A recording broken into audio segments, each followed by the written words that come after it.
The Raven by Edgar Allan Poe. Once upon a midnight dreary, while I pondered, weak and weary, over many a quaint and curious volume of forgotten lore, while I nodded, nearly napping, suddenly there came a tapping, as of someone gently rapping at my chamber door. "'Tis some visitor," I muttered, tapping at my chamber door. "Only this and nothing more." Ah, distinctly I remember, it was in the bleak December, and each separate dying ember wrought its ghost upon the floor.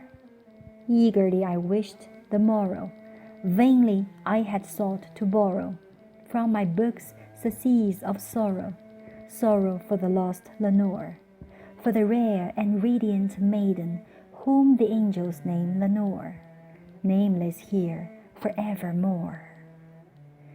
And the silken, sad, uncertain rustling of each purple curtain thrilled me, filled me with fantastic terrors never felt before, so that now, to still the beating of my heart, I stood repeating, "'Tis some visitor entreating entrance at my chamber door, some late visitor entreating entrance at my chamber door. This it is, and nothing more." Presently my soul grew stronger, hesitating then no longer. "Sir," said I, "or Madame, truly your forgiveness I implore, but the fact is I was napping, and so gently you came rapping, and so faintly you came tapping at my chamber door, that I scarce was sure I heard you. Here I opened wide the door. Darkness there, and nothing more. Deep into that darkness peering, long I stood there wondering, fearing, doubting, dreaming dreams no mortal ever dared to dream before. But the silence was unbroken, and the stillness gave no token, and the only word there spoken was the whispered word, "Lenore." This I whispered, and an echo murmured back the word, "Lenore." Merely this and nothing more. Back into the chamber turning, all my soul within me burning, soon again I heard a tapping, somewhat louder than before. "Surely," said I, "surely that is something at my window lattice. Let me see, then, what thereat is, and this mystery explore. Let my heart be still a moment, and this mystery explore. 'Tis the wind, and nothing more." Open here I flung the shutter, when, with many a flirt and flutter, in there stepped a stately raven of the saintly days of yore. Not the least obeisance made he, not a minute stopped or stayed he, but, with mien of lord or lady, perched above my chamber door, perched upon a bust of Pallas just above my chamber door, perched and sat, and nothing more. Then this ebony bird, beguiling my sad fancy into smiling, by the grave and stern decorum of the countenance it wore. "Though thy crest be shorn and shaven, thou," I said, "art sure no craven, ghastly grim and ancient raven, wandering from the nightly shore. Tell me what thy lordly name is on the night Plutonian's shore." Quoth the raven, "Nevermore." Much I marveled this ungainly fowl to hear discourse so plainly, though its answer little meaning, little relevancy bore.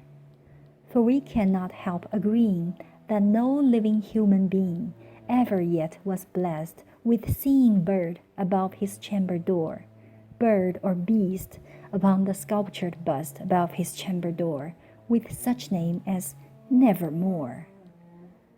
But the raven, sitting lonely on the placid bust, spoke only that one word, as if his soul in that one word he did outpour.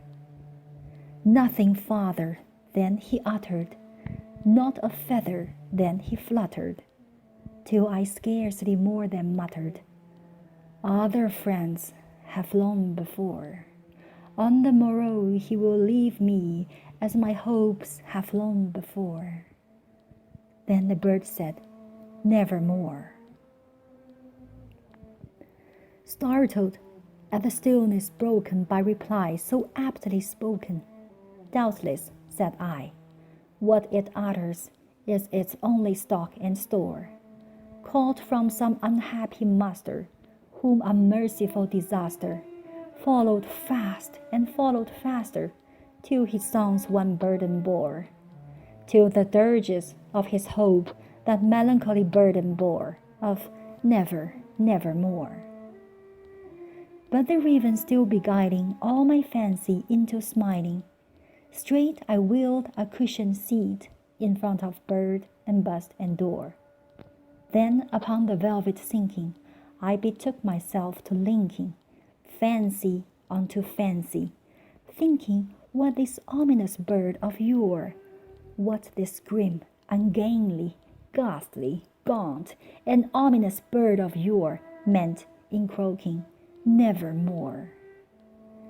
This I sat engaged in guessing, but no syllable expressing to the fowl, whose fiery eyes now burned into my bosom's core. This and more I sat divining, with my head at ease reclining on the cushion's velvet lining that the lamplight gloated o'er, but whose velvet violet lining with the lamplight gloating o'er she shall press, ah, nevermore. Then methought the air grew denser, perfumed from an unseen censer, swum by seraphim whose footfalls tinkled on the tufted floor. "Wretch," I cried, "thy God hath lent thee, by these angels he hath sent thee, respite, respite and nepenthe from thy memories of Lenore. Quaff, oh quaff this kind nepenthe, and forget this lost Lenore." Quoth the raven, "Nevermore." "Prophet," said I, "thing of evil, prophet still, if bird or devil, whether tempter sent, or whether tempest tossed thee here ashore, desolate, yet all undaunted, on this desert land enchanted, on this home by horror haunted, tell me truly, I implore, is there balm in Gilead? Tell me, I implore." Quoth the raven, "Nevermore." "Prophet," said I, "thing of evil, prophet still, if bird or devil, by that heaven that bends above us, by that God we both adore, tell this soul with sorrow laden if within the distant Aidenn it shall clasp a sainted maiden whom the angels name Lenore, clasp a rare and radiant maiden whom the angels name Lenore." Quoth the raven, "Nevermore." "Be that word our sign of parting, bird or fiend," I shrieked, upstarting. "Get thee back into the tempest and the night's Plutonian shore. Leave no black plume as a token of that lie thy soul hath spoken. Leave my loneliness unbroken. Quit the bust above my door. Take thy beak from out my heart, and take thy form from off my door." Quoth the raven, "Nevermore." And the raven, never fleeting, still is sitting on the pallid bust of Pallas just above my chamber door, and his eyes have all the seeming of a demon's that is dreaming, and the lamplight o'er him streaming throws his shadow on the floor, and my soul from out that shadow that lies floating on the floor shall be lifted never more.